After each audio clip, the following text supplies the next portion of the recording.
and so there's no so there's no noise interference, and the session is going to be recorded, so just so everybody's aware of that. So I'm just going to share my screen, so just bear with me.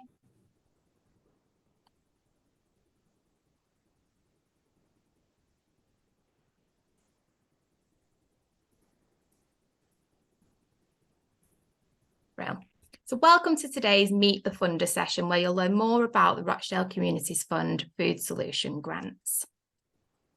So delivering the session will be Julie from the Rochdale team, who's a community development worker and covers Pennines and Rochdale, and myself, and I do the grants and membership for the Rochdale team at Action Together.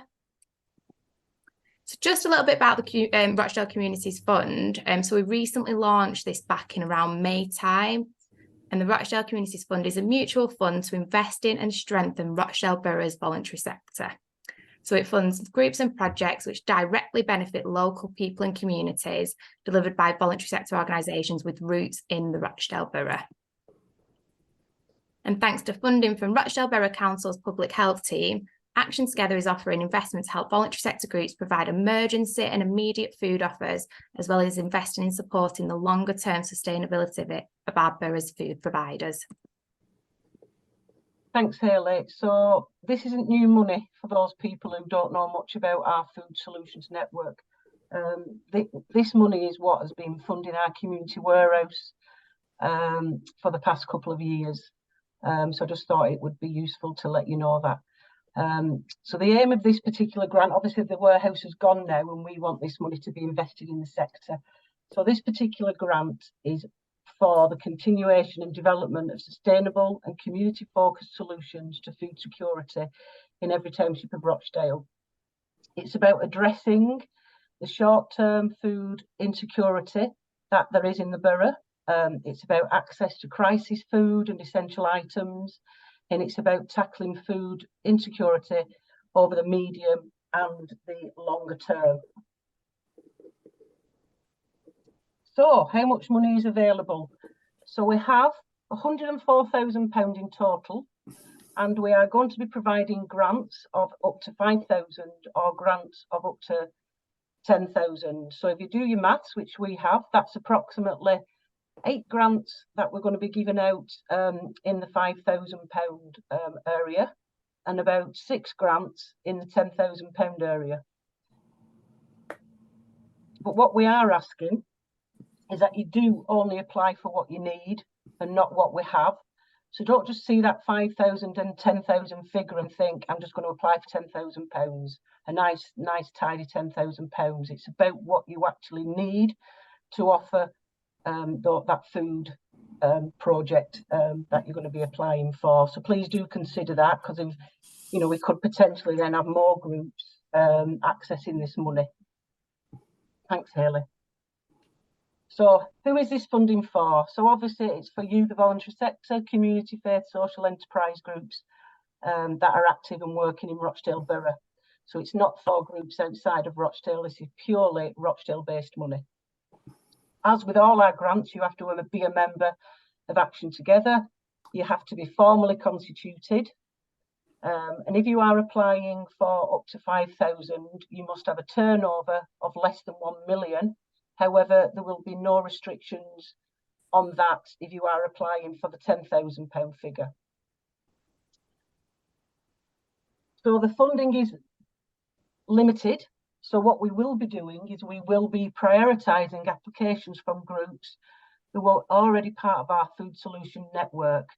Appreciate that some people are not part of that network, but you might have a really good project that we'll be interested in. So you will need to show us how you will be working collaboratively with this network going forward. Thanks, Hayley. So the fund is going to have 6 priorities, and you will see this in the application form. So first and foremost, the money is about priority number 1, which is all about emergency food. So if you're a group providing short-term emergency food, for example, all the food banks, community fridges, any waste food projects or soup kitchen that aim to relieve that immediate pressure, we will be supporting emergency food. The second one are those food pantries that are in the borough. Those people who offer a membership food club, the established food pantries. It's not about setting up a new food pantry. It's about those that are offering food to support people's costs of living.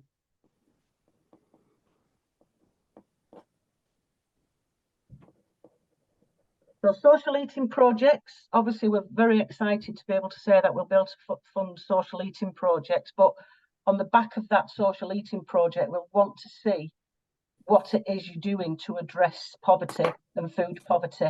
So we'd like you maybe to do some presentations with your group, as well as just, providing food, maybe talk to them about the benefit system and debt advice that's available. So it's not just about us funding you to put on some nice eating projects. We want to see more to it than just that.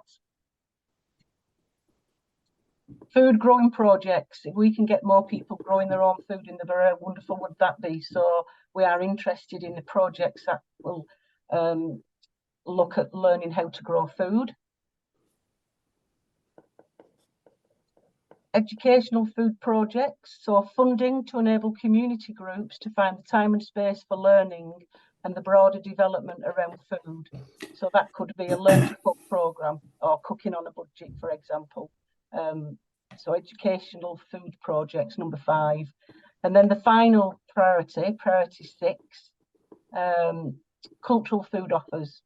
So we appreciate that in our borough we have lots of culturally different food offers that we've not been able to support before. So this is about projects that represent the traditional beliefs, practices of an ethnic group, religious body, or cross-cultural community. So they are all the 6. Jesus Christ. Susan. Thanks, Hayley. Okay, for those people who've never seen the Reducing Disparities ladder, this is a ladder that we're going to be looking at in terms of where your project will fit. So there's the 6 rungs of that ladder. So we will be wanting to see where your project is on that ladder. And if you're at the bottom of that ladder, we'll want to see how you are going to support people to get off that free emergency food offer and moving them up the ladder. So that's quite important. So I'm only going to show you this ladder, and Ailey will show where in the application this comes into fruition. So that's the disparities ladder, and a copy of this is available in the guidance notes. So what can the money be spent on? So the money can be spent on equipment such as fridges, freezers, if you need some new shelving for your food banks and food pantries, the resources and costs for running your actual project. Obviously, purchase of food will be a big one for us. And staff time and staff and volunteers to run that particular element of the project. And finally, Ailey, you're going to explain the bottom bit. Yeah, so we just wanted to mention, obviously, please don't forget to include your full cost recovery within your budget. So full cost recovery means securing funding for all of the costs that are involved in running your project. Obviously, this means that you can request funding for direct project costs and for a proportionate share of your organisation's overheads. If you do need more information and guidance on this, you can visit the National Lottery's website, and I'll share a link round afterwards. So the application form, so I'm just going to quickly go through the application form with you and just what is expected. It is obviously really important to provide clear and detailed answers to every question. And this obviously ensures that the panel and we have enough information to make fair decisions. So just bear with me, I'm just going to swap screens.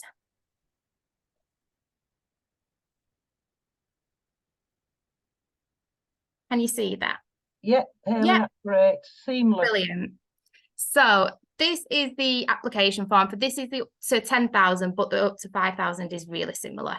So obviously, just to start with, is section 1, we're just asking all about your organisation, as always.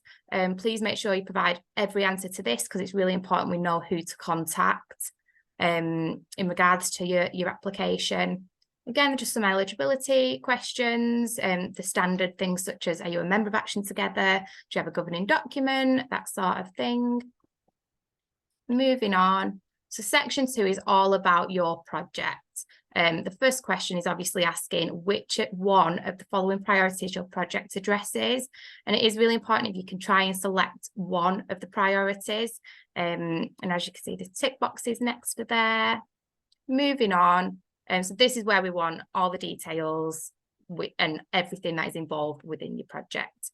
So we want to know what your idea is, how your project will help local people, and how it fits in with the aims of the fund and the priorities that you've ticked above. Moving on, we also want to know how you developed your project idea. Please tell us how you know this offer is needed in your community and how it will fit in with other local food offers. Again, this is really important. You provide a lot of detail around what you'll do with the grant. So this is looking for like where, when, and what methods you'd use and how you deliver your project. We also really want to know, and this is an important one, about explaining what food support you already provide in the Rochdale Borough. And that's really similar to the question below around how you collaborate with other organisations in the borough who deliver food support. And this is the kind of place where you'll obviously mention if you are already part of the Food Solutions Network. So this is the question which Julie has just previously mentioned around the Reducing Disparities ladder. This is also, the ladder is referenced in the guidance notes for you to refer back to, but we want to know where your project sits on the ladder basically, and how it will support people to move out of food poverty.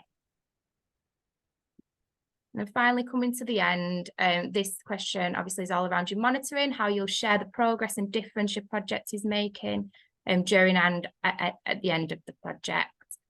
And we also want to know, obviously, who's going to benefit from the project and how many people will directly benefit also. I just also want to mention the project start and end date. This is really important that you put in, obviously, an estimate in there, just for monitoring purposes for us as well. And then finally, the project budget. So obviously we really need a clear, broken down budget with clear costings and also how you've worked out your costings. If there's not enough detail in the budget, we will have to come back to you for further information. So please just make sure it's, it's clear in the first place. But yeah, that's just a little quick overview of the application form. So just bear with me. I'm going to try and get back to my original PowerPoint. Can you see that, Julie? Not yet. Bear with me. It wasn't as seamless as the application form. That's it, we're back. Brill, can you see that? So moving on, I'll hand over back to you, Julie. Okay then, so we will have a few grant agreement conditions that might be a little bit different to what we are already asking of groups we give funding to. So obviously regular contact with myself and Fee, our other community development worker, checking in on progress with how your project is going. If you don't already attend the Food Solutions Network, we will expect you to be part of that network going forward. And because we're handling food and we're talking about food, there will be some due diligence around making sure that you've obviously got the right qualifications that are needed when it comes to dealing with food. So the level 2 food hygiene certificate, and also the environmental health that you're registered with the council in terms of environmental health. And obviously if you're storing food, making sure that you're doing that in a safe way. Okay then, so in terms of who's going to make a decision on who and who isn't going to get money, obviously it will be a difficult process because we have limited money, and I'm sure there's going to be more groups applying than we have money. So for this particular grant, it's actually going to be the Food Solution Network Foundation group that will be making those decisions. So below our network, we have a foundation group that is made up of we call like experts in the field around food in our borough. And it's got everybody on there from the voluntary sector, from somebody from the council, somebody from an actual food bank, somebody from public health, somebody from a community interest company. So that's a group of people that will be making those decisions, and then that will be formalised by our director, Maddie Hubbard. She'll have the final say if there's any contentious issues or if anybody's not sure of anything. So the timeline, you all want to know when this money's coming. Well, obviously the application process is open now, and you will have until Friday the 22nd of September to complete your applications. We appreciate it's the summer holidays, everybody's really busy doing summer things, going on holiday, so that's why we're waiting until the end of September for the deadline. Applications will then be processed between the 25th and the 27th of September. That will give Hayley time to gather all the applications, make sure we've got all things in place that are needed in order for you to get the money. These will then be sent to our panel members, who will have 8 working days to read through all the applications, ready for our meeting of the panel, which will take place on Wednesday, the 11th of October. So very soon after then, the decisions will be announced, and Hayley will be getting emails out as quickly as she can with those decisions. Thanks, Hayley. Well, thanks, Julie. And if successful in receiving a grant, we will be in contact within 3 months of your start date to receive a project update. So just check how things are going, that sort of thing. And then at the end of your project, once it's complete, we'll expect monitoring to be submitted. This must include things like the story of your project, how many people have benefited, if you've got any other plans for your community following on from the project. And then obviously any photos, feedback sheets, videos, anything you've captured throughout the project as well, that will also need to be included. Thanks, Hayley. So just a summary, we're nearly there now. So just to remind you, grants of £5,000 to £10,000. You have to be a member of Action Together and based in Rochdale, delivering your project for Rochdale residents. You will have 12 months to spend the money. It's not that we're going to give you the money and it has to be spent by the end of March next year. You will have 12 months to run your project. The decision making is through our foundation group of the network, and the deadline is Friday, the 22nd of September for all applications. And just a few top tips, which you are all experts out there in filling out applications now, I am sure, but please read the guidance notes. Please answer all the questions in the application form that Hayley's just run through. Make sure you have a clear budget with a breakdown of how you get to that budget figure. If you're not sure of anything, please ask. We are here to help you. We're not here to make life difficult for you. We are genuinely here to help you.